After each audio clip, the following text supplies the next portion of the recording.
Hello बच्चों, welcome to my channel. So I hope आप सभी ठीक होंगे। तो हमने कल जो पढ़ा था वो कॉन्सेप्ट था प्रोबेबिलिटी का, और आज हम उसके बेस पर एक्सरसाइज कर रहे हैं। ठीक है। तो ये वीडियोस 2 पार्ट्स में होंगे। ठीक है, आज है आधा और आधा अगली वीडियोस में आपको मिलेगा। ठीक है, तो हम देखते हैं। फर्स्ट क्वेश्चन है, complete the following statement. Probability of an event E and probability of an event not E, इन दोनों का सम क्या होगा। कल हमने पढ़ा क्या था कि हमने देखा था कि probability of event and probability और नॉट इवेंट जो है, इन दोनों का सम करते हैं तो कितना होता है, 1 होता है। तो वो यही आपको फिल करना है, 1। ठीक है। उसके बाद है नेक्स्ट कि the probability of an event, एक ऐसी प्रोबेबिलिटी जिसका इवेंट मतलब एक ऐसी इवेंट जिसकी प्रोबेबिलिटी जो है ना होने की है, मतलब कैन नॉट हैपन, नहीं होगी, तो वो क्या होती है उसकी प्रोबेबिलिटी होती है 0। ठीक है। और उसको हम क्या बोलते हैं, उस इवेंट को, उसको इम्पॉसिबल प्रोबेबिलिटी कहते हैं। ठीक है। नेक्स्ट है the probability of an event that is certain to happen is, मतलब एक ऐसी इवेंट जिसके होने की प्रोबेबिलिटी क्या है, सर्टेन है, निश्चित है, तो उसकी प्रोबेबिलिटी क्या हो जाएगी, उसकी प्रोबेबिलिटी होगी 1। ठीक है। और उसको हम क्या बोलेंगे, उसको बोलेंगे sure probability. Okay. And next देखते हैं, the sum of the probabilities of all elementary events of an experiment is what, is 1। अब एलिमेंट्री मैंने कल बताया था, हर सिंगल, जैसे प्रोबेबिलिटी ऑफ ई हो गया, प्रोबेबिलिटी ऑफ एफ हो गया एंड प्रोबेबिलिटी ऑफ एच हो गया, इन तीनों का जब सम करोगे तो कितना आ जाएगा, 1 आ जाएगा। तो ये अलग अलग हर एलिमेंट्री प्रोबेबिलिटी जो है, इवेंट जो है, उन तीनों को आप सम करोगे तो कितना आएगा, 1 आएगा। तो आपका आंसर फोर्थ का क्या है, 1 होगा यहाँ पर। ठीक है।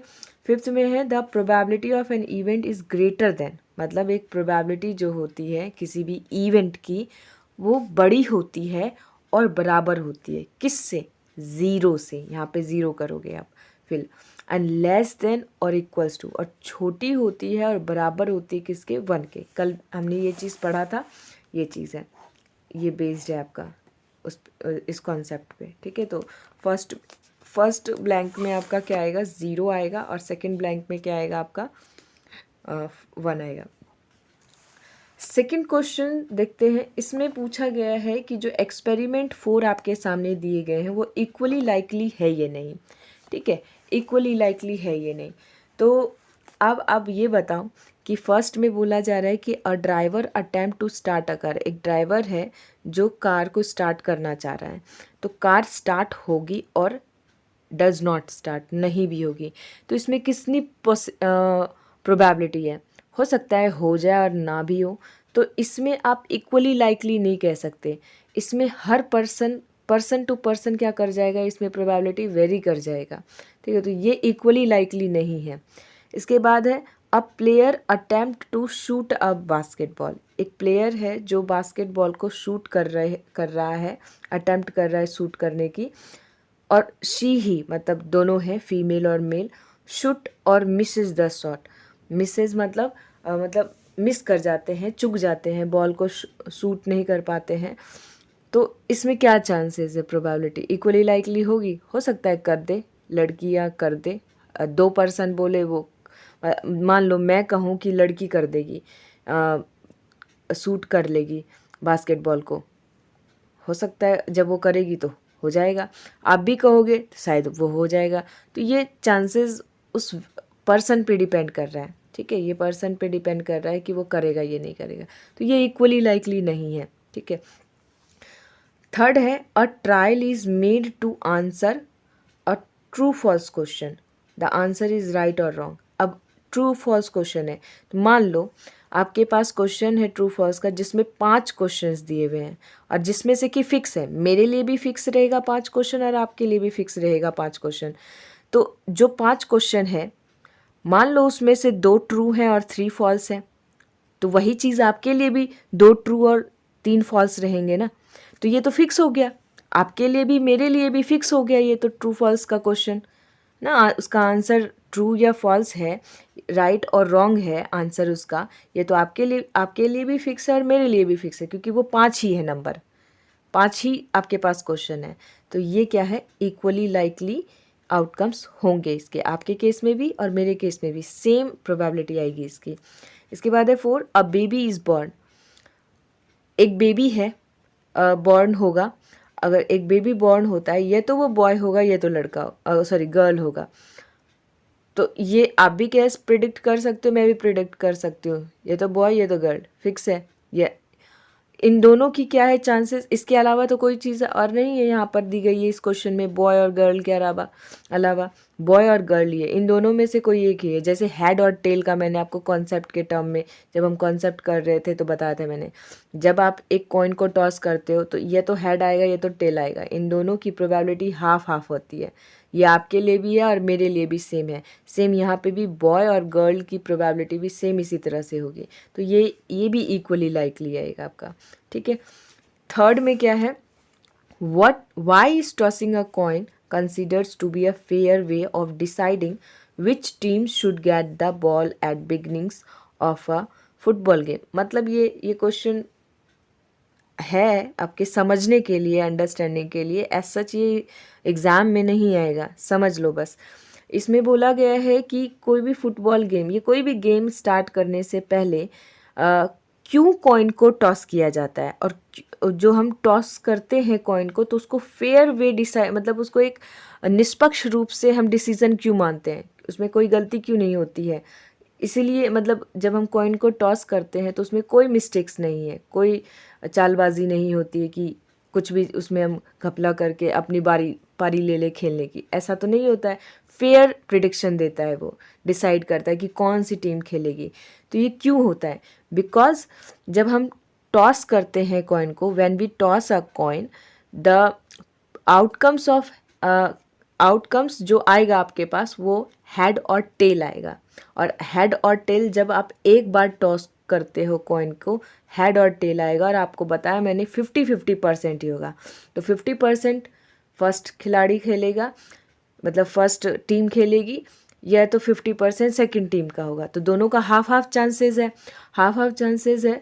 तो यहाँ पे यही बोला गया है कि सो द रिज़ल्ट, जो आपका रिज़ल्ट होगा उसमें जब आप टॉस करोगे, इंडिविजुअल जब आप टॉस करते हो कॉइन को, तो उसका रिज़ल्ट क्या आता है, वो अनप्रिडिक्टेबल प्रोबेबिलिटी हो जाती है उसकी, मतलब निष्पक्ष तौर पे वो डिसीजन करता है, इसीलिए हम कॉइन को टॉस करते हैं, ठीक है। अब फोर्थ क्वेश्चन है, फोर्थ क्वेश्चन में बोला है which of the followings can not be probability of an event, इसमें पूछा गया है कि इन चारों में से कौन सी प्रोबेबिलिटी नहीं है। सिंपल सी चीज़ है, आप प्रोबेबिलिटी को बटे में शो कर सकते हो, परसेंटेज में भी शो कर सकते हो, क्यों कर सकते हो, क्योंकि इस परसेंटेज का मतलब है 15/100 और ये बन गया बटे में, ठीक है, फ्रैक्शन में आ गया, तो ये क्या है, प्रोबेबिलिटी है। इसी तरह डेसिमल को भी आप क्या कर सकते हो, फ्रैक्शन में लिख सकते हो, पॉइंट हटा के नीचे लाए आप 10 हो गया, ये तो 7/10, तो ये भी एक प्रोबेबिलिटी का फॉर्म है, बच गया ये। क्यों ये है, क्योंकि अभी हमने देखा था जो प्रोबेबिलिटी होती है आपकी वो 0 से बड़ी और बराबर होती है और 1 से छोटी। अब माइनस का मतलब 0 से और कम ना, तो ऐसा तो होगा नहीं, क्योंकि प्रोबेबिलिटी 0 और 1 के बीच में है, तो आंसर आपका क्या होगा, ये बी होगा, ठीक है, बी होगा, क्योंकि can not be probability on event बोला है कि किसी भी इवेंट की प्रोबेबिलिटी नहीं हो सकती, क्या, माइनस में, ठीक है। अब हम देखते हैं फिफ्थ में क्या बोला जा रहा है। फिफ्थ में क्या जा रहा है कि एक प्रोबेबिलिटी है जिसमें 0, मतलब ये देखो, जब PE लिखा है मतलब वो इवेंट हो रहा है, हो सकता है, ठीक है, हुआ है वो इवेंट, और जब नॉट E बोला है मतलब वो इवेंट हो ही नहीं सकता। तो इसमें क्वेश्चन में बोला जा रहा है कि एक इवेंट हुआ है जिसकी प्रोबेबिलिटी इतनी है 0.05, और एक इसका बताना है कि इसी घटना के ना होने की कितनी प्रोबेबिलिटी है। तो इसके लिए वही फॉर्मूला आपको पता होना चाहिए। देखें तो यहाँ पे हम देखते हैं, तो इसमें बताया गया है कि प्रोबेबिलिटी ऑफ इवेंट गिवन है आपको और प्रोबेबिलिटी ऑफ नॉट इवेंट आपको निकालना है। तो इसमें फॉर्मूला आप लगाओगे प्रोबेबिलिटी ऑफ इवेंट प्लस में probability of not equals to 1, और जो गिवन है उसको आप रख दो उसके सामने, ठीक है, इसके सामने रख दिया और ये एज इट इज़, जो नहीं है उसको एज इट इज़ लिख दिया इक्वल्स टू 1, ठीक है। तो ये अब जो चीज़ चाहिए हमें वो उसको इधर ही रहने दो, ठीक है, लेफ़्ट साइड ही, और जो चीज़ है नंबर में उसको राइट साइड ले जाओ। राइट साइड जब ले जाओगे तो जो नंबर प्लस में है वो क्या हो जाएगा, माइनस में हो जाएगा, और इन दोनों को सब्ट्रैक्ट करोगे तो 0.95 आएगा। अब ये 0.95 कैसे आएगा, तो देखो मैंने यहाँ कर रखा है माइनस, क्योंकि ये जो टर्म है ये पॉइंट में है, डेसिमल में भी है। और आपको बता दूं कि कोई भी जब होल नंबर होता है उसमें हम डेसिमल लगा कर आगे नंबर ऐड कर सकते हैं, नंबर भी क्या 0 ऐड कर सकते हैं और कोई दूसरा नंबर नहीं। तो ये 1.00, क्योंकि इसमें डेसिमल के बाद 2 नंबर है इसलिए इस 1 में भी डेसिमल के बाद 2 0 लेंगे। फिर पॉइंट जो पॉइंट आपका डेसिमल है वो एक सामने होना चाहिए। अगर आपने इधर से उधर कर दिया तो आपका आंसर गलत आ जाएगा। तो डेसिमल एक साथ और फिर नंबर्स को अरेंज करके सब्ट्रैक्ट कर लो, ठीक है, तो आंसर आ जाएगा आपका ये। उसके बाद 6th क्वेश्चन है आपका कि एक बैग है, ठीक है, एक बैग है जिसमें कंटेन करता है, मतलब एक बैग है पूरा आपका, उसमें सिर्फ लेमन फ्लेवर्ड चॉकलेट है, मतलब कैंडी है, लेमन कैंडी है, लेमन फ्लेवर की, ठीक है, कोई और नहीं है, सिर्फ लेमन है। तो इसमें बोला जा रहा है कि मालिनी ने एक कैंडी निकाला बिना उस बैग में देखे, ठीक है, looking into the bag, what is the probability that she take out, क्या प्रोबेबिलिटी है कि वो जो निकालेगी वो आपका ऑरेंज फ्लेवर्ड का ही होगा। इसमें 2 क्वेश्चन दिया है, एक बोला है ऑरेंज फ्लेवर्ड और एक लेमन फ्लेवर्ड। अब आप मुझे ये बताओ, जब एक बैग है उसमें सिर्फ लेमन कैंडीज़ है तो ऑरेंज है ही नहीं, तो यहाँ तो क्वेश्चन में पूछ रहा है कि ऑरेंज फ्लेवर कैंडी की क्या प्रोबेबिलिटी है, और जब इस बैग में ऑरेंज है ही नहीं तो कैसे प्रोबेबिलिटी बताएंगे। तो ऑरेंज फ्लेवर कैंडी की प्रोबेबिलिटी क्या हो जाएगी, 0, ठीक है। देखो यहाँ पर, तो एक बैग कंटेन करता है आपका ओनली कैंडीज़, क्या, लेमन फ्लेवर्ड का, और ऑरेंज फ्लेवर्ड की जब हम ऑरेंज फ्लेवर्ड कैंडी की जब हम प्रोबेबिलिटी निकालते हैं तो क्या आ जाएगी, 0। उसके बाद है लेमन फ्लेवर्ड कैंडी, तो लेमन फ्लेवर्ड कैंडी की जो प्रोबेबिलिटी है वो 1 होगी। क्यों होगी, क्योंकि उस बैग के अंदर लेमन ही है, और 1 कैंडीज़ निकालेंगे तो वो जो भी कैंडीज़ निकलेगी वो लेमन ही होगी, तो उसकी प्रोबेबिलिटी क्या हो गई, 1, ठीक है। अब नेक्स्ट देखते हैं।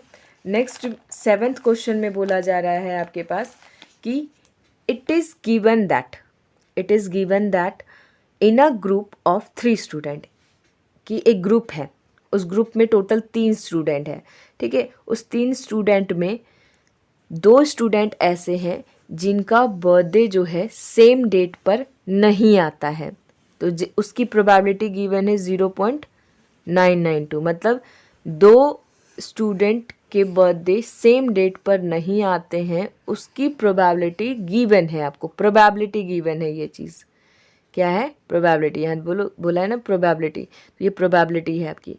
तो आपको प्रोबेबिलिटी बतानी है किसकी, उसी 2 स्टूडेंट की कि वो सेम बर्थडे आए, मतलब कितनी प्रोबेबिलिटी है उन दोनों स्टूडेंट के सेम बर्थडे आने की। तो इसमें देखते हैं, total student in a group 3 and probability of 2 student not having the same birthday PE not, ठीक है, 0.992, and probability of 2 student dash, यहाँ मैंने जो डैश डैश लगाया इसका मतलब यही सेम चीज़ यहाँ लिखना है, having the same birthday PE निकालना है आपको। तो फॉर्मूला वही PE plus PE not equals to 1, and PE ये ऊपर कुछ नहीं है ऐसा, तो ये मत सोचना, PE आपको चाहिए ये वाला, ठीक है, और ये नॉट गिवन है और इक्वल्स टू 1। तो हम देखते हैं इसमें कि हम माइनस कर देंगे इसमें, क्योंकि हमें PE चाहिए, तो PE इक्वल्स टू 1 माइनस 0.992, और सब्ट्रैक्ट करके क्या आएगा, 0.008, यहाँ सब्ट्रैक्ट कर रखा है, आप देख सकते हो। इसके बाद 8th क्वेश्चन है 8th क्वेश्चन में क्या बोला जा रहा है आपको कि एक बैग है जिसमें 3 रेड बॉल्स हैं और 5 ब्लैक बॉल्स हैं। ठीक है, एक बैग है, उस बैग में 3 रेड है और क्या है आपका 5 ब्लैक है। तो इन दोनों को मिला के टोटल कितने हो जाएंगे 8 बॉल्स। तो यही चीज़ लिखा है यहाँ पर कि एक बैग है जिसमें 3 रेड और 5 ब्लैक हैं और उसमें से आप एक बॉल को रैंडमली बाहर निकालते हो बैग से। ठीक है, रैंडमली मतलब बिना देखे। तो बताएं कि जो निकाल रहे हो आप बॉल वो रेड ही होगी। ठीक है, रेड ही होगी, उसकी क्या प्रोबेबिलिटी है। तो total number of red balls कितना है 3 है। उस बैग के अंदर कितने रेड बॉल्स हैं 3 रेड बॉल्स हैं। ठीक है, तो रेड बॉल्स आने की प्रोबेबिलिटी क्या हो जाएगी 3/8। अब इसको हम थ्योरी के देखते हैं, क्योंकि आप एग्ज़ाम में लिखोगे तो इसलिए आपको लिखने का तरीका पता होना चाहिए। ठीक है, total number of ball in a bag this, इस तरह लिखोगे आप और फर्स्ट क्वेश्चन डालोगे कि नंबर ऑफ रेड बॉल्स कितने गिवन है 3 और प्रोबेबिलिटी ऑफ रेड बॉल्स आपको निकालना है। फॉर्मूला लिखना है आपको number of favourable outcomes upon में नंबर ऑफ टोटल आउटकम्स, ये फॉर्मूला लिखना पड़ेगा आपको। ठीक है, तो रेड बॉल्स 3 हैं और टोटल हो गए 8। ठीक है, उसके बाद आपको नेक्स्ट पूछा था इसमें नॉट रेड। तो इसमें आपको बताना है नॉट रेड का मतलब है यहाँ पर कि ब्लैक।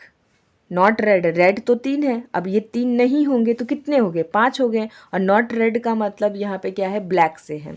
ठीक है, तो यहाँ लिख रखा है मैंने not number of not red balls, it means not red balls का मतलब ब्लैक बॉल से है। तो कितने हो गए 5 और नॉट रेड बॉल्स की प्रोबेबिलिटी सेम वही फॉर्मूला लिखना है आपको। फेवरेबल आउटकम्स कितने हैं 5। ठीक है, मतलब उस बैग के अंदर ब्लैक बॉल्स कितने थे 5 थे और बाय टोटल। ठीक है, 5/8। तो ये आपका आंसर हो गया।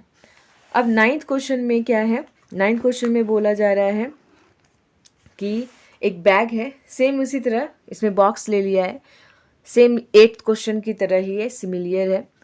5 रेड मार्बल्स हैं, 8 वाइट मार्बल्स हैं और 4 ग्रीन मार्बल्स हैं।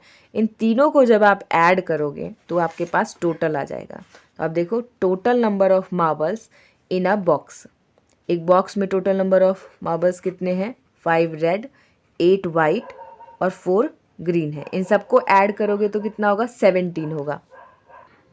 ठीक है, तो आपको क्वेश्चन में पूछा है कि रेड की प्रोबेबिलिटी क्या है, तो हम रेड की पहले बता देते हैं। इसमें लिखा है number of red balls, sorry marbles, number of red marbles कितने हैं उस बॉक्स के अंदर, नंबर ऑफ रेड मार्बल्स 5 हैं, 5 लिख दिया।